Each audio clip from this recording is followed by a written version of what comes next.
सत साहिब सतगुरुदेव की जय।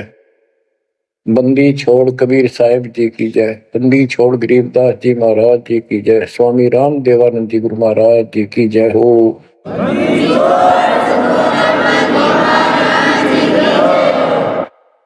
सर्व संतों की जय, सर्व भक्तों की जय, धर्मी पुरुषों की जय। श्री काशी धाम की जय, श्री सुब्राणी धाम की जय, श्री क्रोथा धाम की जय, श्री बरवाड़ा धाम की जय। सत साहिब ग्रीवन्योली नाद सुभान गति, लड़े भुजंग हमेश, जड़ी जानो नाम जगदीश है, विष नहीं व्यापे शेष। संत गरीबदास जी महाराज परमात्मा से प्राप्त अध्यात्म ज्ञान को कितने सुंदर तरीके से प्रमाण के साथ पेश करते हैं कि परमेश्वर कबीर जी का जो नाम है ये ऐसा जबरदस्त है। कबीर साहब ने बताया कि कबीर जैसे फनपति मंत्र सुन, रख पुन सुकोड़े, ऐसे बीरा मेरे नाम से बाल चले मुंह मोड़े। ये तो कबीर साहब ने स्वयं बताया।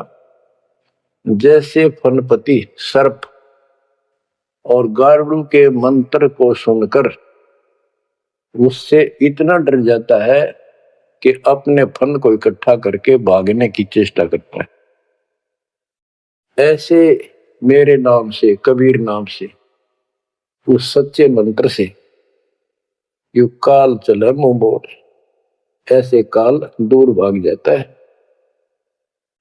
गरीबदास जी कहते हैं, यम किंकर कर जोड़ चले तिस देख रे, धर्मराय के अंक मिटावे लेख रे, जीव जूनी नहीं जा बाठा डे गही, दर्ग मंज हजूर पकड़ छे की बही। गरीबदास जी आंखों देखा परमात्मा की शक्ति का वर्णन करते हैं कबीर जी का, कि उनको देख कर यम के दूत हाथ जोड़ के और दूर चले जाते हैं।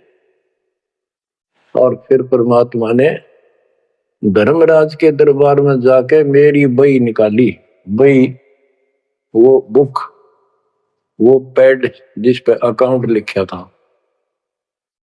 और परमात्मा ने कहा ये मुझे दो, ये मेरा भक्त हो गया, इसने मेरी दीक्षा ले ली। वह पैड पाट दी दाता ने वहीं पर और फेंक दी कूड़े में।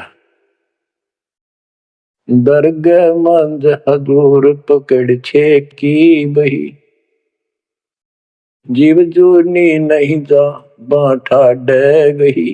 कि कबीर साहब ने जिसकी बाह पकड़ ली, जिसका हाथ पकड़ लिया, जिसको शरण दे दी, वो जीव 184 प्रकार की योनियों में नहीं जाएगा। बाह ठाडे गही, ठाडे ठाडा मीन तगड़े, समर्थ, शक्तिशाली ने हमारी बाह पकड़ दी, हमें शरण दे दी। ठाडे की परिभाषा थोड़ी सी बताता हूं आपको, क्योंकि बच्चों कोई भी हम प्रसंग सुनते हैं उसके साथ उसका जो लिंक होता है वो कथा का होना अति आवश्यक है, अन्यथा उसका कोई प्रयोजन नहीं रहता। काफी समय पहले की बात है, एक भक्त अब परमात्मा कबीर जी की शरण में था, संत गरीबदास जी के माध्यम से। और पुराने समय में खेती किसानी जो होती थी वो केवल वर्षा पर निर्धारित होती थी और कोई नहर नूर नहीं थी, ना उसका कोई पानी लगता था। बारिश हो जाती थी कुछ एक क्षेत्र में तो उसमें किसान अपना उसको संवार के बीज बो दिया करते थे। जमीन ज्यादा हुआ करती थी उसमें।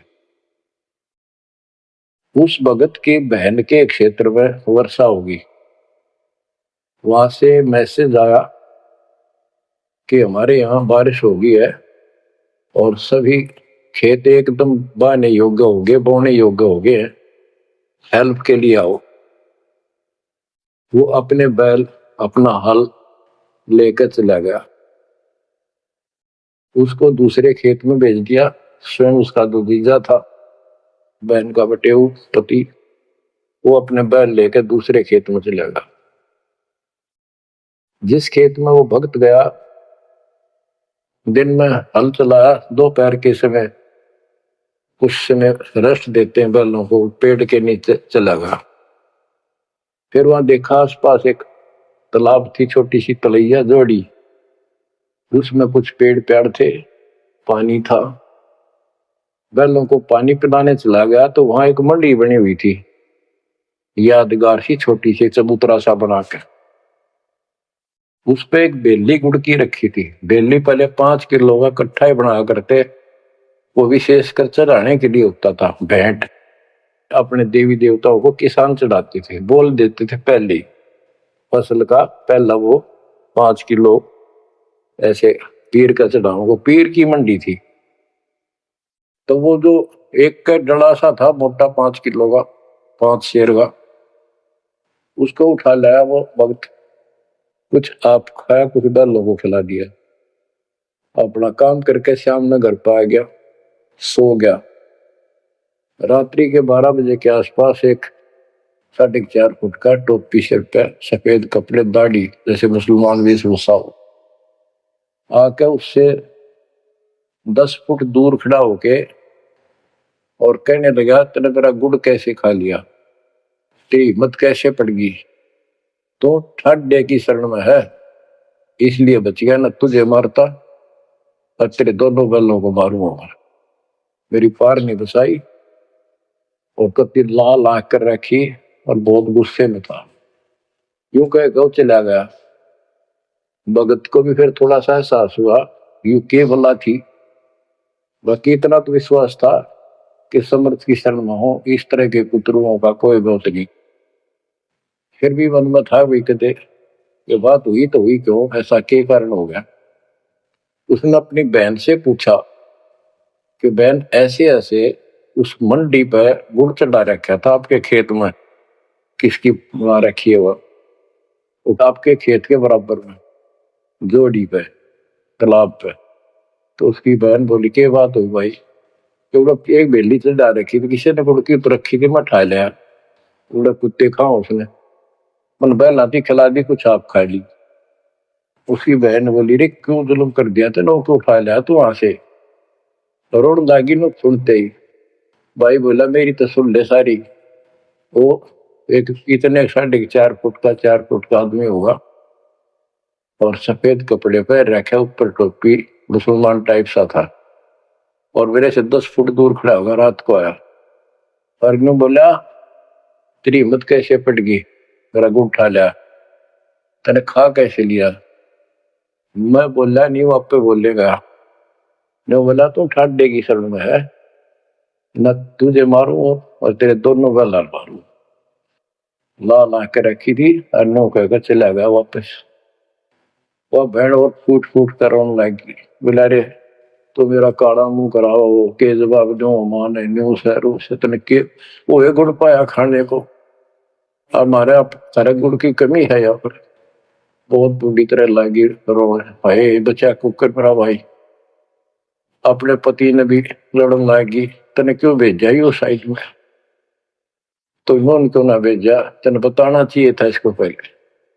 वो भाई बोला तेरी अब भी अकल पर पर्दा पड़ रहा, उतरा शेर हाथ जोड़ के गया, अरे नो क्या तू ठाडेगी शरण में है, जा तो बच गया, न मारी न दो मैंने तो रोए जाओ पाछे थे। अरे मैं जिंदा जी रोने लाग रही तो पागल कहेंगी, कितनी भी अकल पे पर्दा पड़ गया तुम्हारे, मैं किसकी शरण में पता है। मैं ये रिक्वेस्ट करूं तारे थे तुम भी आ जाओ, ना भूतड़ा दिन डर डर मर जाओगे। तो बच्चों यम किं कर कर दौड़ चले तिस देख रे। बच्चों आत्मा फूट फूट गाती है, चारों युग में संत पुकारे कूक क्या हम खेल रे, हीरे माणिक मोती बरसैया जग टूटा ढेर रे। ये डड़े चुगण की आदत पड़ गई।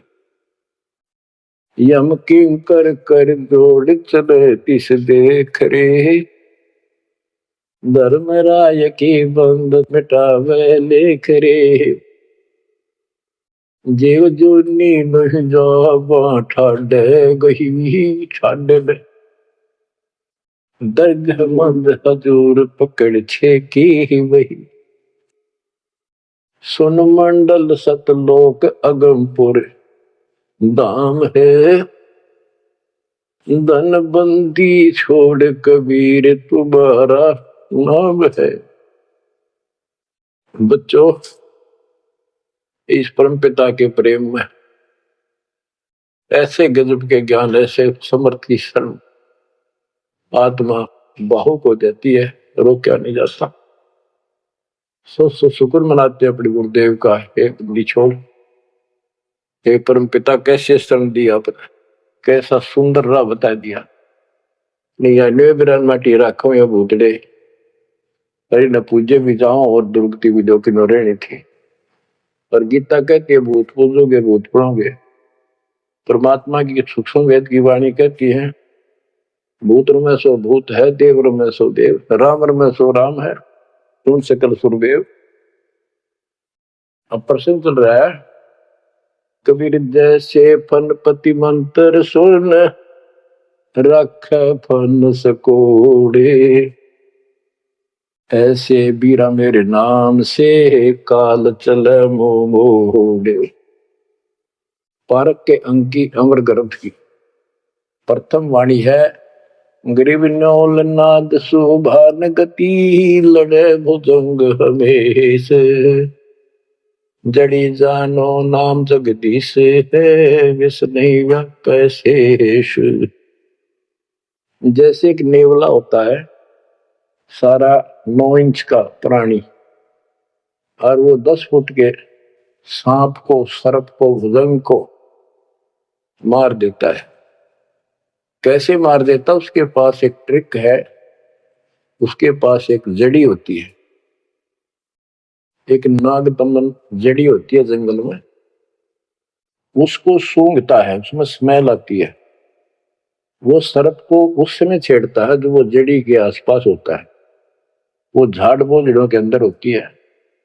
वो सर्प को छेड़ता है, सर्प ऐसे फन उठा लेता है और वो जाके एकदम वहां जड़ी श्वास में भर लेता स्मेल, और आके उस सर्प के सामने सो के थोड़ी सी दूरी से छोड़ देता है।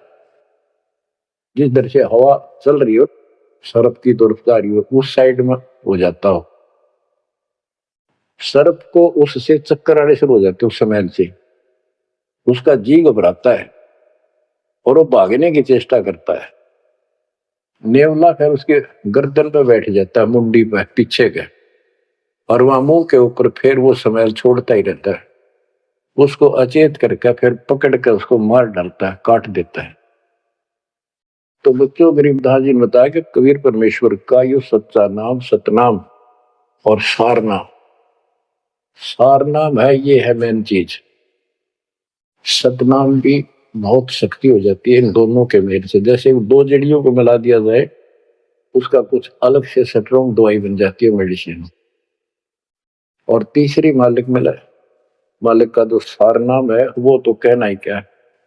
तो हमारा जो मोक्ष जो होगा इन सभी मंत्रों के जाप से होगा। ये हमारी साधना है, पूजा हमारी सारनाम है।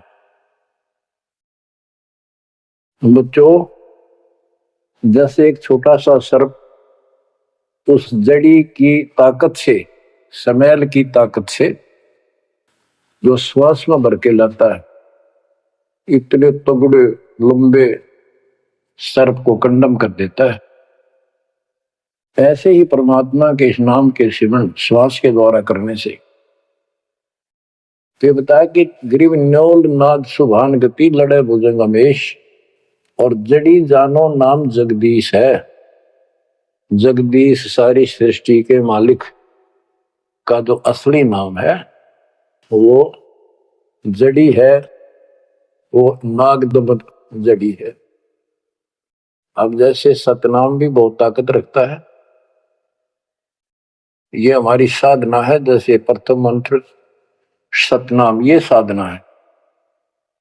सार नाम हमारी पूजा है। पूजा और साधना में अंतर होता है। कबीर साहब हमारा पूज्य है। साधना वो होती है जैसे हमने जल की आवश्यकता है तो हैंडपंप लगाते हैं। हैंडपंप के लिए बोकी और पाइप, बोकी मारते रहते हैं, मिट्टी बाहर डालते रहते हैं। सतनाम की बोकी श्वास उश्वास से मारकर जब वो पानी के लेवल पर पहुंच जाती है, वो बोर, तब उसमें पाइप लोअर करके फिर उसके ऊपर एक मशीन बांधी जाती है, वो सार नाम है, और मशीन से फिर उसको चलाया जाता है।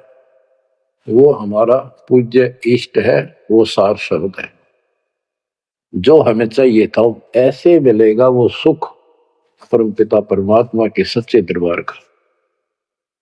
तो गरीबदास जी कहते हैं वो मंत्र, वो जो सार नाम है, वो जड़ी जानो नाम जगदीश है। परमात्मा जगदीश कबीर साहब का सार नाम वो नाग दमन जड़ी बूटी, वो काल दमन।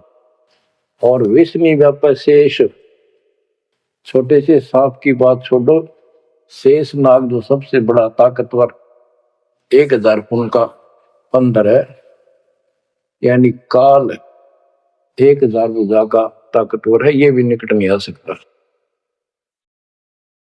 बच्चों किस्मत सराहा करो अपनी, 100 गुण गाया करो।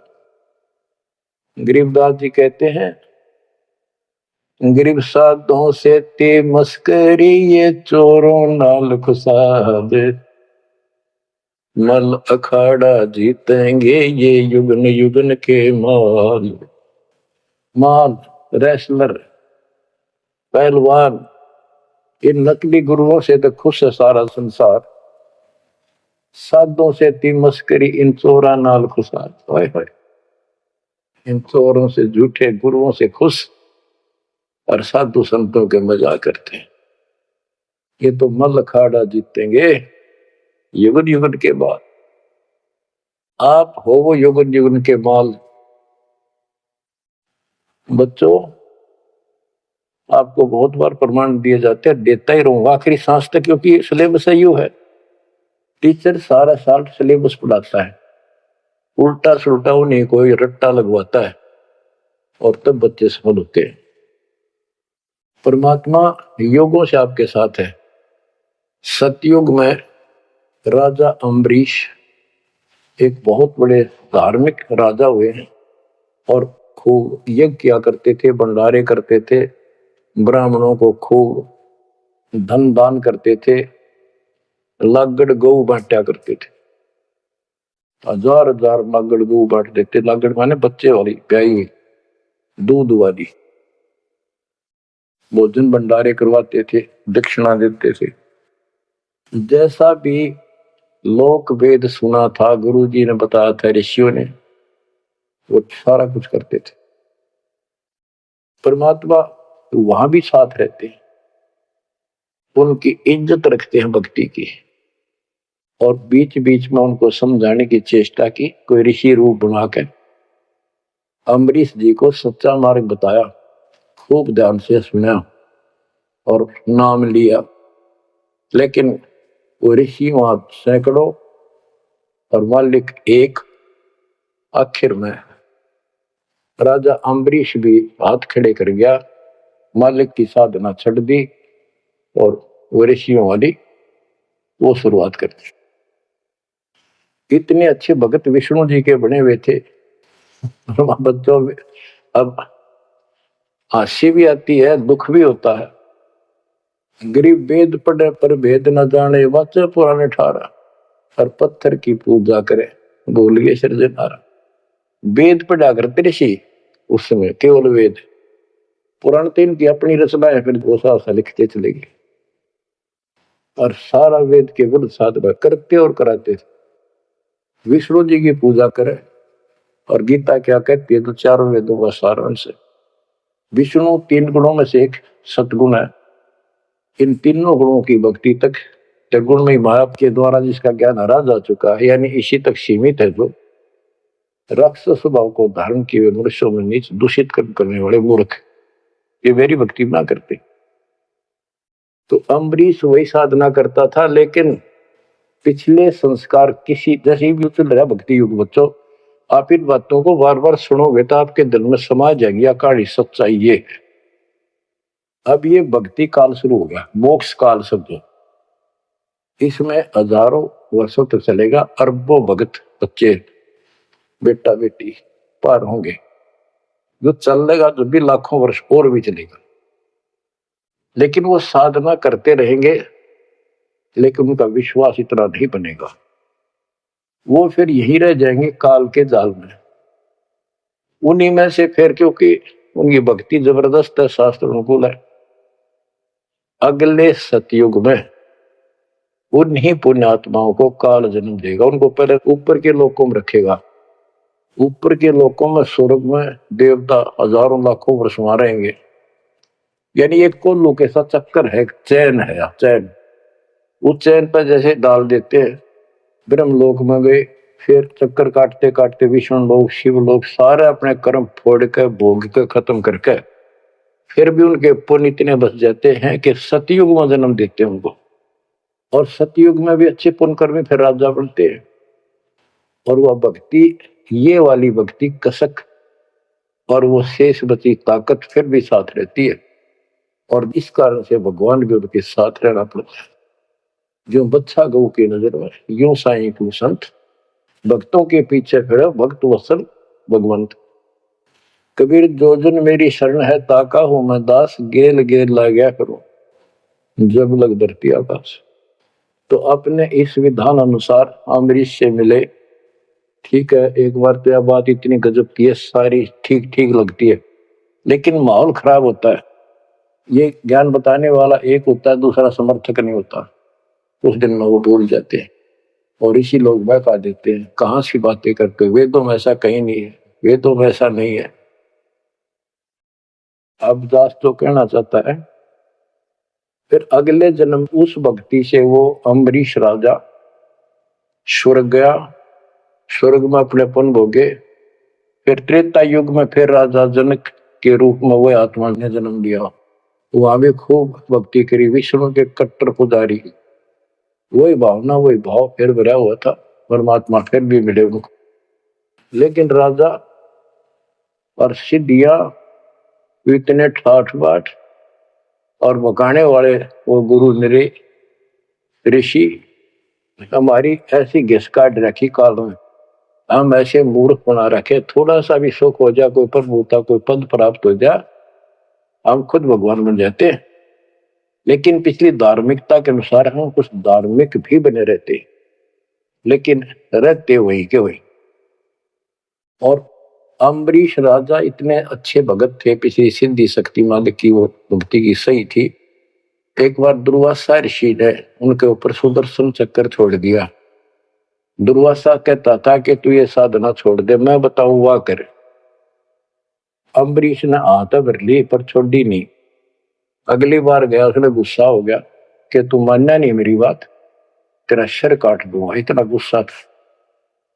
सुदर्शन चक्कर छोड़ दिया। सुदर्शन चक्कर राजा अम्बरीश के पैर छू के और दुर्वासा ने मारने खातिर वापस चाल पड़ा।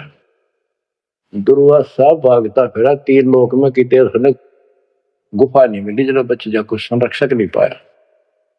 परमात्मा कबीर जी ने विष्णु रूप बनाया, एक सवाल आ दी, एक मिनट में क्या कर दे बोलो में।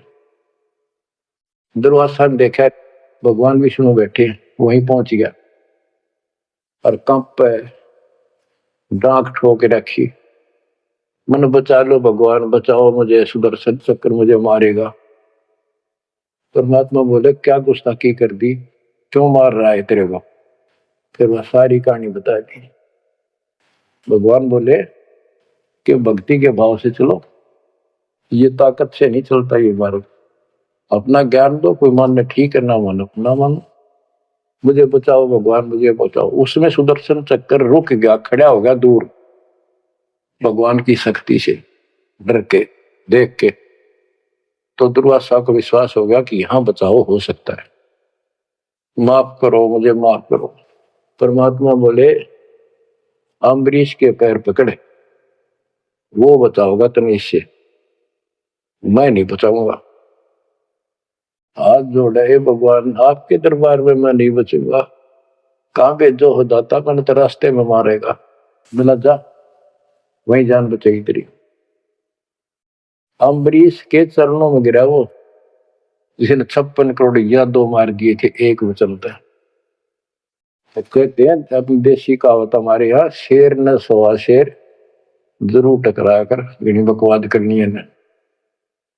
अम्बरीश के चरणों में मत्था टेका उसने, मेरी जान बख्शो महाराज, जान बख्शो, बख्श दो। अम्बरीश राजा बोले, महाराज मैंने कुछ नहीं कहा, तेरा कर्म तुझे मिला। और वो सुदर्शन चक्कर हाथ से पकड़ लिया राजा अम्बरीश ने और ऑफ कर दिया, शांत हो गया। बोला ले जा तेरी तोब।